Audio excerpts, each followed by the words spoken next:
Hello and welcome to another business ethics video. As you probably already know, I am Robert Steinbauer, and today we talk about creating shared values and social enterprises. Capitalism is a major cause of social, environmental, and economic problems. Period. This is a factual statement. And even though companies engage in more and more corporate social responsibility, CSR, many still focus solely on profit maximization and simply ignore the well-being and safety of their employees, customers, and suppliers. They ignore their ecological footprint and the impact they have on the communities they operate in. Porter and Kramer refer, of course, to organizations that strictly follow Milton Friedman's stockholder theory, which I cover in great detail in my CSR video. Even if organizations go beyond stockholder theory, they often do not see societal issues as core problems that need to be addressed by them. Porter and Kramer offer the concept of shared values as a potential solution. So let's briefly dissect the term shared values. In this context, the value of something can broadly be defined as the benefit it brings in relation to its cost. Think of a business idea. You have to invest X amount of money and time, and if you think that the benefit outweighs the cost, it has value to you. Shared values postulates that economic and social progress must be evaluated using this value principle, meaning that the cost and benefits of the organization and the society need to be considered simultaneously. With this in mind, Porter and Kramer define shared values as policies and operating practices that enhance competitiveness of a company while simultaneously advancing the economic and social conditions in the communities in which it operates. Shared value creation focuses on identifying and expanding the connections between societal and economic progress. The authors argue that businesses must integrate social progress with company success. That is different from CSR, engaging in sustainable business practices, and philanthropy, as it requires organizations to create economic value by addressing the needs and challenges of society. One more time. To achieve economic success, organizations must create value for society. That means that shared values are not about sharing profits or sharing goods and services.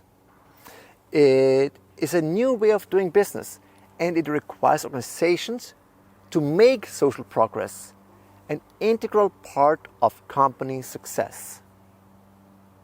So let's dig a little deeper. For-profit organizations are very good at calculating economic value because they operate in a free market where they have to compete for resources. If a project does not provide value, meaning that it costs more than it brings in, the company will simply not do it. In theory, this free market system is well equipped to create jobs, build wealth, improve efficiencies, and meet all human needs, because supply and demand will create a balance over time until there's a natural equilibrium. However, organizations focus on profit maximization, make them ignore the negative impact the operations have on society. And in addition, it made them blind to the needs of society or treat them at most as peripheral matters. Something that can be addressed if there's money or time left.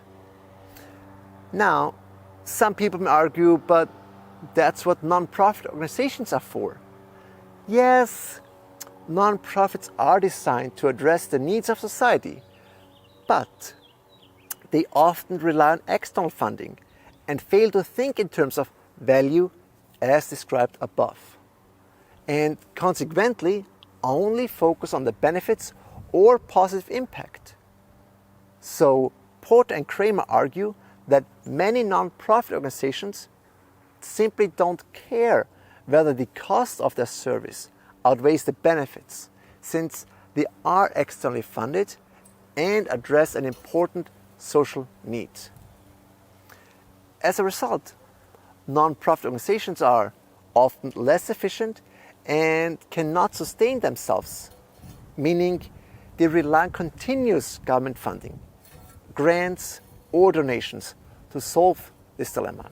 Porter and Kramer suggest to use a for-profit business model that evaluates the economic and social value to address societal needs. That way, this organization will be more efficient and doesn't have to rely on the goodwill of others to stay in business. All this sounds great in theory, but what are the benefits of a shared values approach? Why should an organization care about the needs of society? And of course, can this model really solve all societal problems? Well, in cases where it can be applied properly, it creates a win-win situation.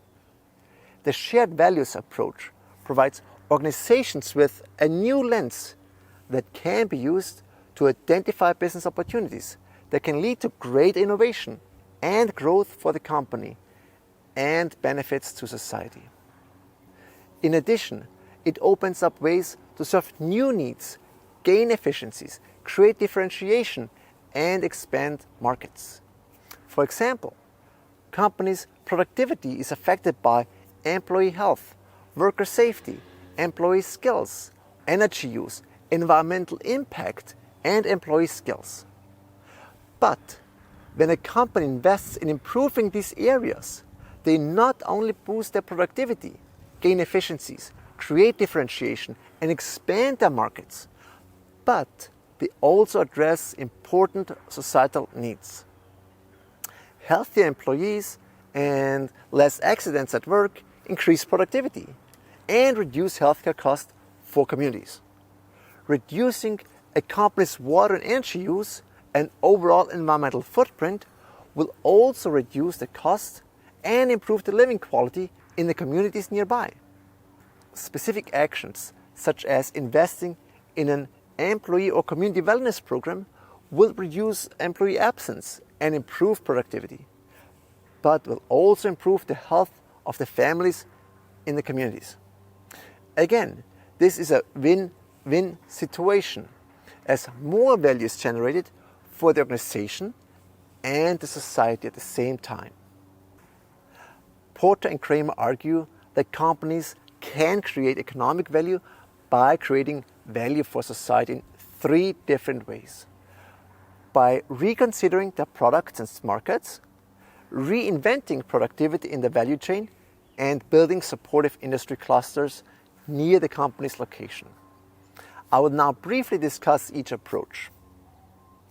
In order to be successful, organizations need a competitive advantage by creating a unique value proposition that satisfies the needs of its customers. This process involves thinking and rethinking the processes involved in developing, producing, marketing, delivering, and supporting the company's products and services. So along the whole value chain, due to the extreme focus on profit maximization, organizations have ignored opportunities to take fundamental societal needs into consideration and misunderstood how their value chain is affected by societal problems. Hence, solving societal problems such as affordable housing, financial security, malnutrition, deteriorating health, support for the aging population, less environmental damage can positively affect an organization's value chain and contribute to its competitive advantage. For example, poor urban areas are America's most underserved market, but they have a substantial concentrated purchasing power. Can you think of a product or service that would address societal needs in poor urban areas? Or maybe you can think of societal needs in other areas that have been ignored by organizations. What prevents you from working on this idea? As I said before, an organization's competitive advantage is affected by how it configures the processes and activities along its value chain. But these processes and activities also directly affect society. As a result, an organization should assess how it is developing, producing, marketing, delivering, and supporting its products and services, and think how it can improve. Maybe the organization can invest in renewable energy or more efficient equipment to reduce the use of natural resources.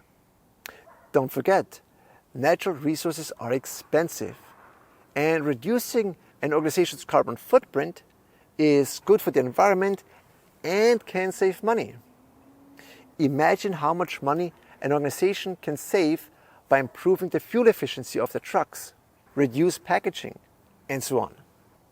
Maybe there are local suppliers nearby.